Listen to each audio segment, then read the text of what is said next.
수업의 방법들이 많이 변하고 있다. 이것이 어떻게 보면 선행학습을 좀 줄일 수 있는 하나의 대안으로 떠오르고 있는데 이 새로운 수업 혁신과 관련해서 사전 활동을 어떻게 우리 학생들이 해야 되는지와 관련해서 달라진 수업의 한 장면을 저희가 필름에 담아봤습니다. 한번 수업 장면 보시면서 같이 이야기를 나눠보면 좋을 것 같습니다.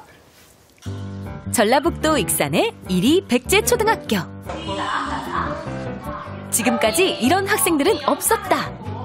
수업은 이제 시작인 것 같은데 학생들 손에는 이미 완성된 사다리꼴 도형이 있습니다. 이 많은 걸 언제 접었나요? 선생님이 직접 만드신 영상을 보고 우리도 똑같이 따라 만들어 왔어요. 미리 공부를 해왔다고요? 미리 만들어. 학생들이 수업을 준비해 오도록 선생님이 직접 영상을 제작하는데요. 동화책 읽기나 퀴즈가 되기도 합니다. 정사각형의 색종이를 사용하면 되는데요. 다리변과 간단한 개념과 활동 방법이 담긴 영상을 보고 수업 준비를 하는 예스비자 사전 활동인데요. 미리 여러 번 볼 수 있고 멈출 수 있고 하니까 애들 입장에서는 애들 수준에 따라서 익숙하는 데 쉽더라고요. 저 영상을 학생들은 어떻게 봐요? 그 학부모 밴드를 운영하거든요. 학부모 SNS 거기에다 올려놔서 학부모와 같이 보게 해요. 미리 영상을 보고 타일을 만들어 왔죠? 네. 한번 보여줄래요?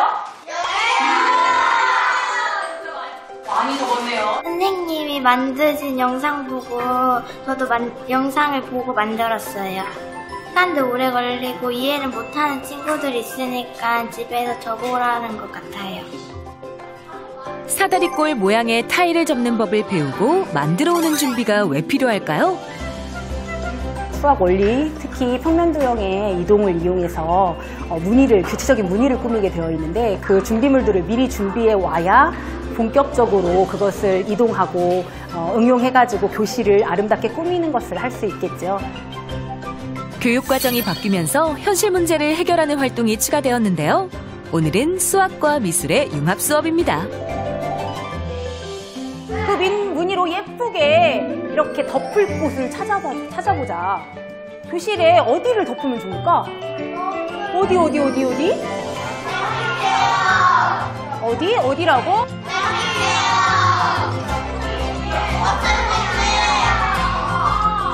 오늘의 미션! 사다리꼴의 규칙을 활용해 지저분한 창문 밑을 가릴 커튼을 만들어야 합니다. 집에서 접어온 사다리꼴의 특성과 색을 선택한 이유를 설명하면서 사전 활동을 확인하는데요.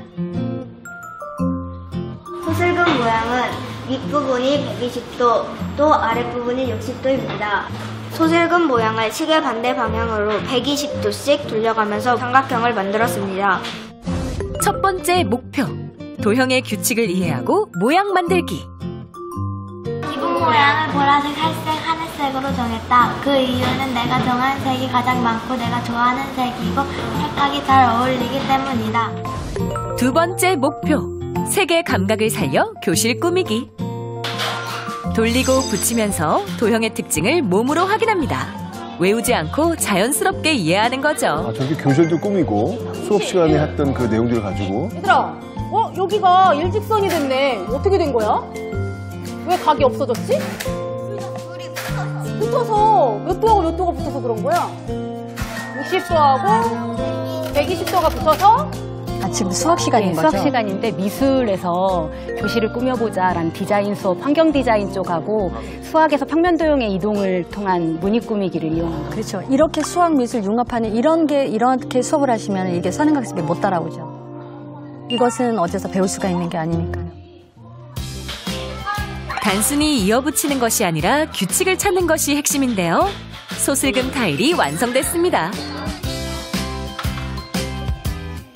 더 해야지. 잘했어. 아주 잘했네.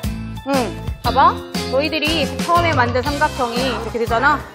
그래가지고 삼각형 처음 기본 도형이 뒤집어지고 또 뒤집어지고 또 뒤집어졌네.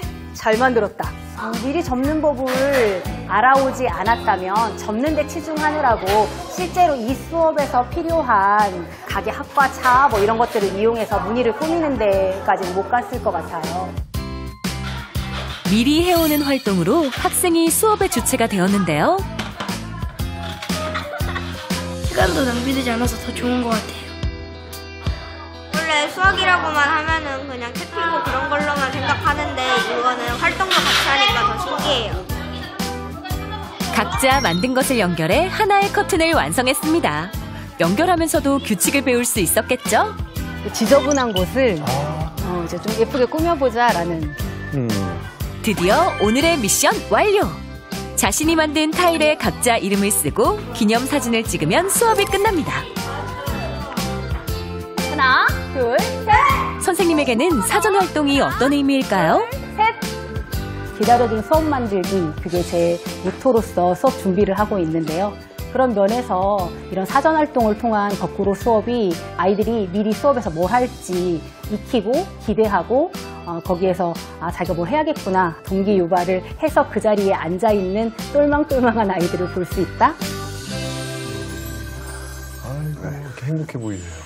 근데 사실 저 수업을 준비하는 선생님이 행복하니까 그 행복의 바이러스가 아이들한테 그대로 전파가 된 것 같아요. 그리고 우리 아이들도 참여하면서 내가 배운다라고 하는 색다른 경험을 하니까 학원보다 학교가 더 좋지 않을까 이런 생각이 좀 정말 드네요. 좋아해요.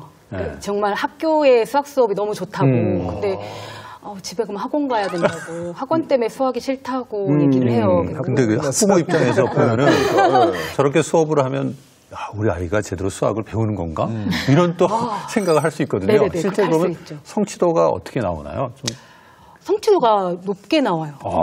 그 아이들의 정의적인 능력이 엄청 올라와 있는 거예요. 진짜. 결과적으로. 그런데 정의적인 영역이 올라온 게 좋은 게 뭐냐면요. 사람이 그렇잖아요. 싫으면 다시 보기 싫어요. 그렇죠. 근데 좋으면 잘하기 쉬워요. 이게 환경이 마련이 되는 거예요.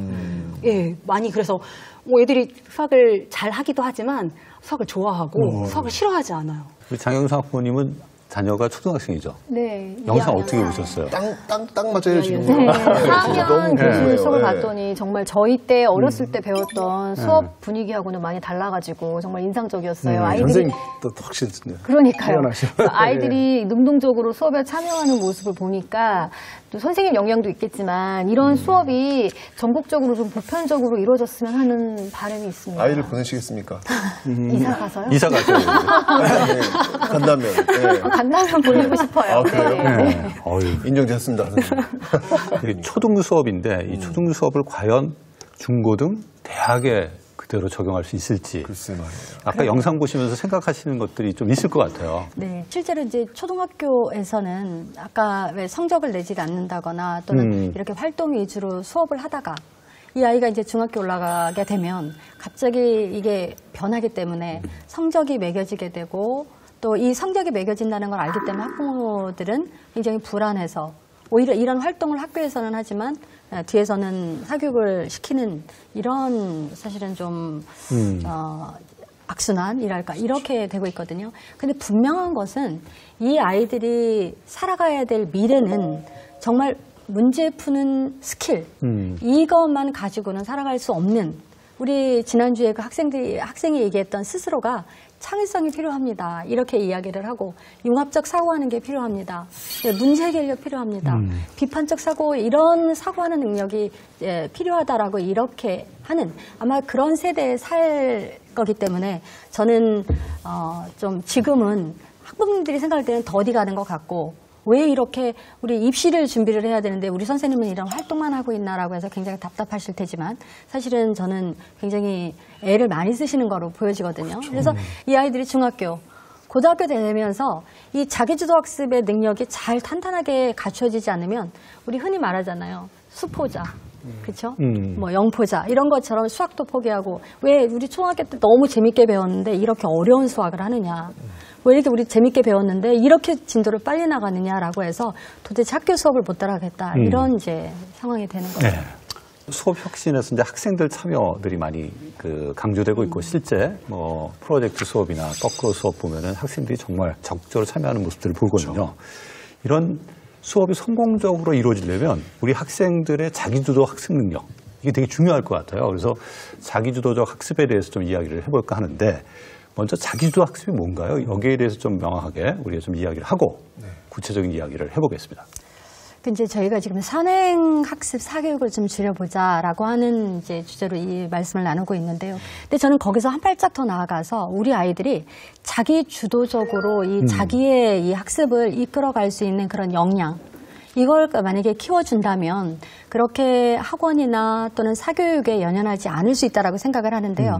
그 자기 주도 학습은 워낙은 그 평생 학습에서 아주 중요하게 다루는 개념이에요. 그 스스로가 각각 처한 환경이나 이런 여건이 다르잖아요. 그래서 이 아이들이 자신의 상황에서 자신의 능력, 자신의 의지를 가지고 이런 그 학습을 스스로가 계획을 해보는 거거든요.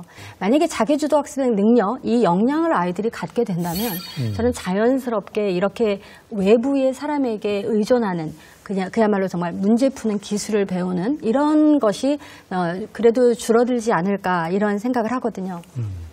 그런데 자기주도 학습이라고 하는 것은 이렇게 학습에서만 끝나는 얘기가 아니에요. 이 아이들이 살아갈 미래는 지금도 사실 그렇지만 정보가 엄청나게 세상이 엄청난 속도로 발전을 하고 있죠. 그리고 정보도 굉장히 많고요. 이런 그 세상에서는 학교에서 가르치는 그런 교육 과정의 내용만으로는 이 아이들이 사실 살아갈 수가 없습니다. 그래서 자기가 가지고 있는 능력이라든가 자기가 가지고 있는 지식을 계속해서 그 업데이트를 해야 되는데요. 이 바로 능력이 자기주도 학습이다. 이렇게 보실 수가 있습니다. 사실 이 자기주도 학습이 굉장히 좋은 거잖아요. 이걸 망치는 주범이 사실 수학이에요. 이제 초등 한 고학년, 보단 중학교 1학년이 가장 심한데 이제 중학교 1학년이 되면 초등에서 이렇게 좋은 환경에서 자라는 아이들이 중학교 올라오면 첫 번째 받는 쇼크가 성적이에요, 성적. 대부분 부모님도 한계가 거기서 오는 것 같아요. 중학교 1학년 딱 들어갔는데 자기주도 학습하고 이 사교육하고 부딪히잖아요. 이거를 극복하려고 어떻게든 자기주도로 해봐라. 이렇게 하는 한계가 다른 과목은 어떻게든 통하는데 수학에서는 여기 딱 걸리는 거예요, 이게. 그래서 거기서 중학교 1학년 5월 달, 그러니까 중간고사 점수가 딱 발표되는 그 순간에 학원이 부쩍 늘어나요. 중1 애들이. 그래서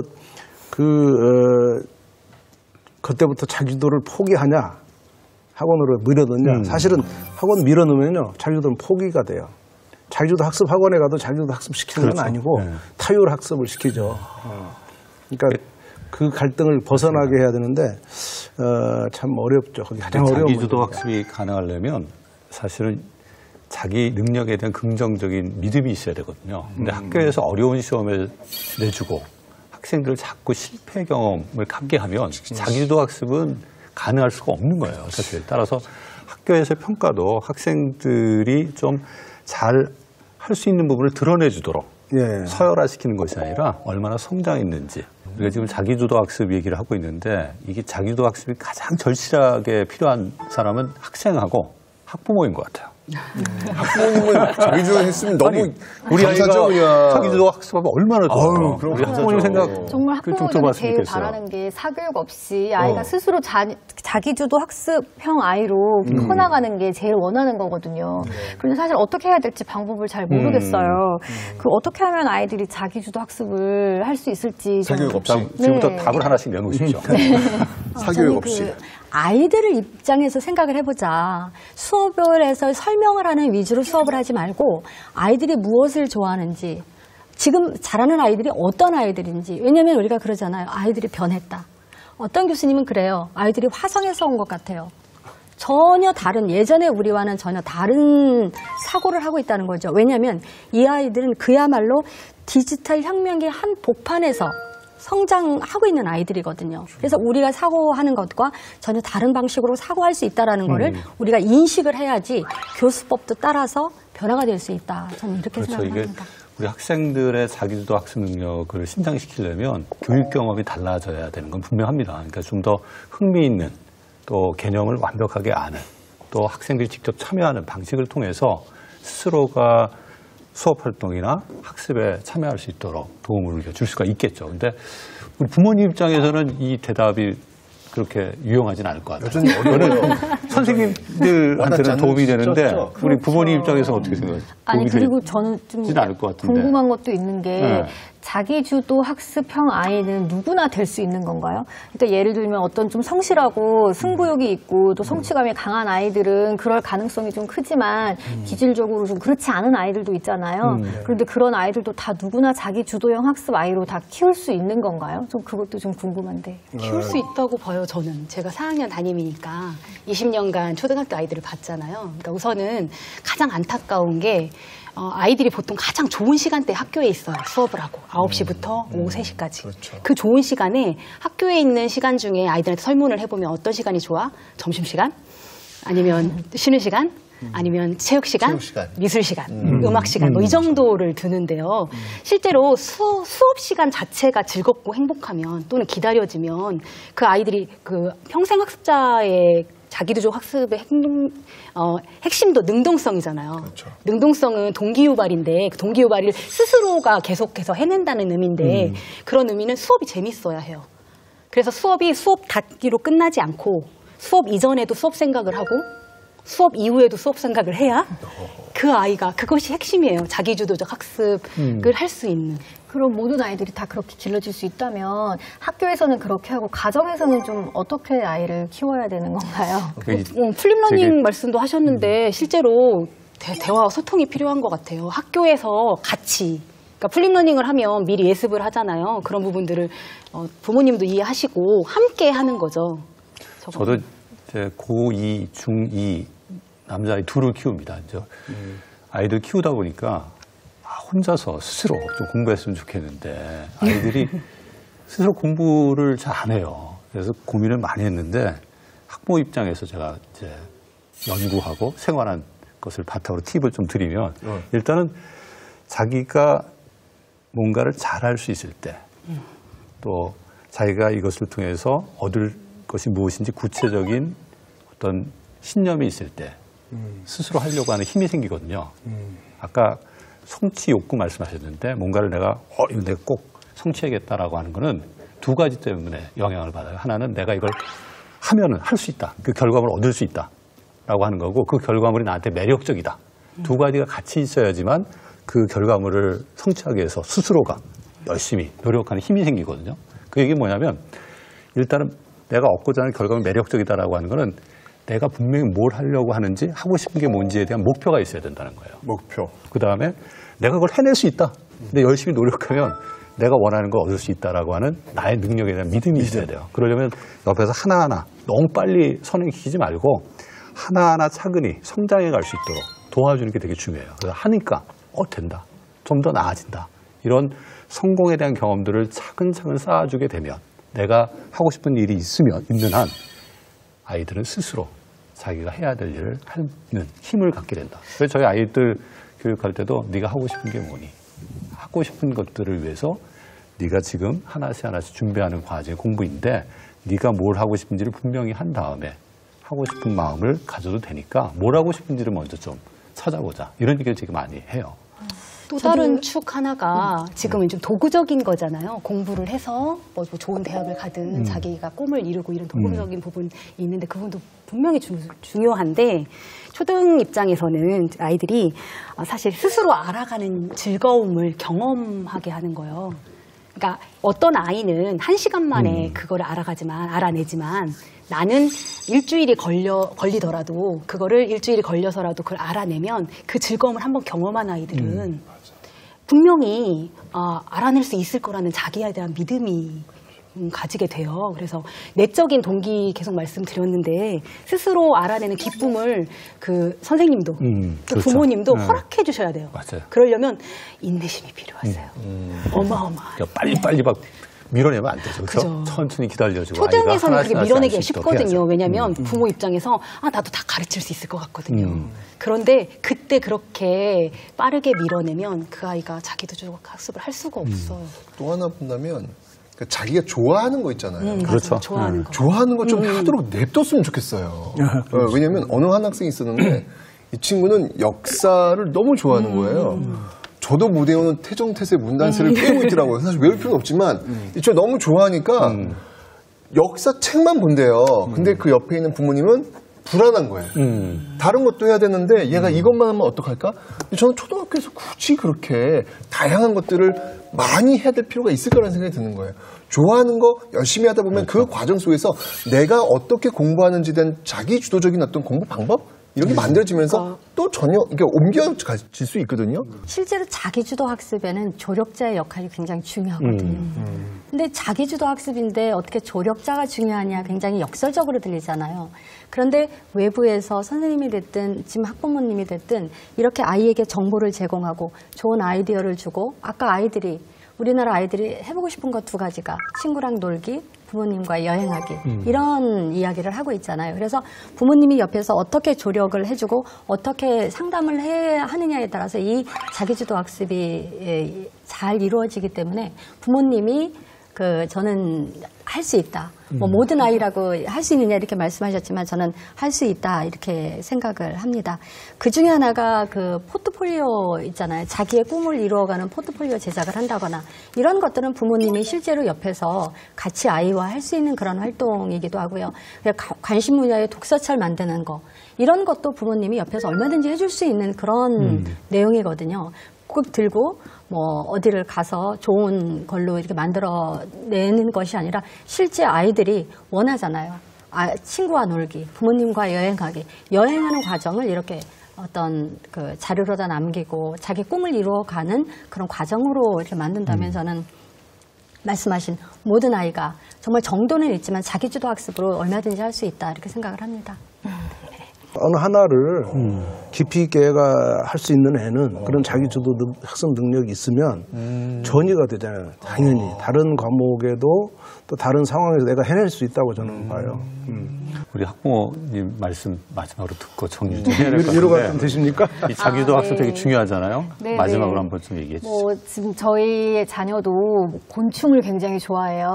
예. 그래서 곤충을 잡아서 매일 관찰하고 그거를 매일 관찰일기를 쓰고 있고 그리고 대단합니다. 바깥에 나가서 개미집 관찰을 매일 저녁 6시에 가서 하면서 그거를 일기도 쓰고 그림도 그리고 하는 활동을 하는데 네. 이걸 너무 좋아하다 보니까 책 읽기도 좀 시간이 좀 부족하고 똑같은 고민이에요. 예, 네. 수학, 영어 이런 걸 그러니까. 잘 안 하려고 하고 너무 곤충만 하고 있어서 제가 그만하게 해야 되나 하는 고민 중이었는데 말씀 들어보니까 예, 예, 예. 앞으로도 좀 더 기다려줘야 될 것 같아요. 그 아이가 곤충 박사 되는 거 원치 않으세요? 곤충 박사 되려면 수학을 잘해야 돼요.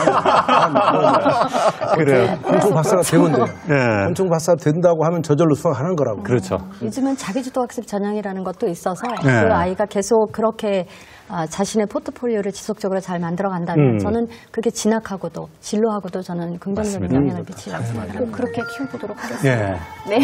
네, 장시간 말씀 나눠주셨는데 결국 우리가 키워내고자 하는 인재는 자기 삶의 주인공이 아닌가 생각을 합니다.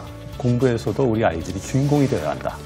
하지만 우리의 교육체제는 같은 트랙을 빨리 달리게 하는 그러한 체제 아닌가 반성을 하게 됩니다. 우리 아이들이 개성을 가지고 자기가 하고 싶은 일을 스스로 찾아서 열심히 노력하는 그러한 교육 시스템을 우리가 만들어줘야 될 때가 아닌가 말씀드리면서 오늘 장시간의 논의는 마치도록 하겠습니다. 감사합니다. 감사합니다.